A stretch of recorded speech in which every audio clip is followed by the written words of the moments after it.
Now we're going to get into adjusting entries. Adjusting entries happen because we have to make the balance of that account what it should be. Okay, so as we go through these, kind of think about why we're doing what we're doing. And again, there's not that many adjusting entries that we do, so just keep working through them again and again and again, and you shouldn't have any trouble with these. So the first one is supplies of 400 are on hand. The supplies account shows $1,600 balance. So let's make a little T account here, and this will help explain a little bit more about what's happening. Okay, so this account right here is my supplies account. It says that it shows a balance of $1,600, so that's $1,600 there. So during the year, we purchased roughly $1,600 worth of stuff because that's what the account shows. Now what we have to do is adjust that down to $400 because we went in and took an inventory and we found out that we only have $400 of supplies. So how do we go from a $1,600 debit to a $400 debit? Well, we're going to do that with a $1,200 credit. So we know we're going to credit supplies for that $1,200. Well, what's my debit going to be? Well, what did I use up? I used up supplies. So we'll call that supplies expense. Okay, so we started off with 16. It should be 400. We need 1,200 to adjust it. That's how we adjust it, is by crediting our supplies account. Okay, notice that that $1,200 amount is exactly the amount that we used in our journal entry. Now the next one says services performed but unbilled.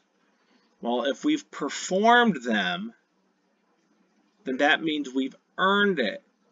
If we haven't billed them yet, they haven't paid us, which means they owe us. Okay? So we performed the service, but we haven't billed it yet.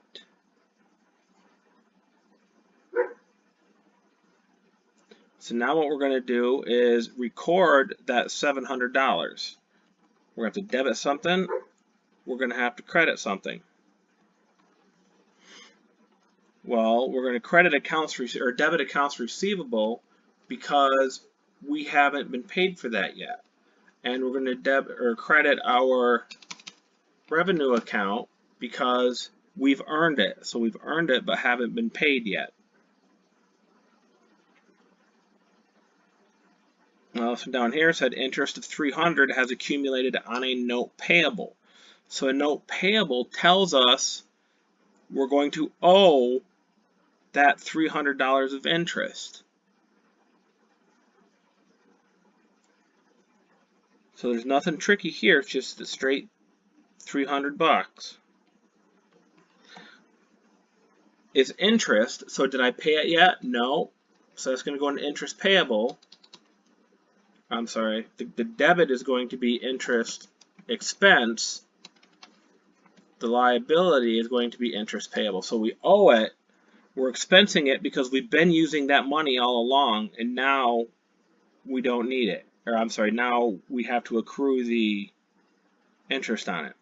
Rent collected in advance of $1,100 has been earned. So that $1,100 we already collected.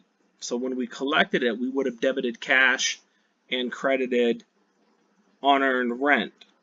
But now that we have earned it, we move it from unearned to earned. So this, we're going to debit our unearned revenue account, and this is going to be our revenue account.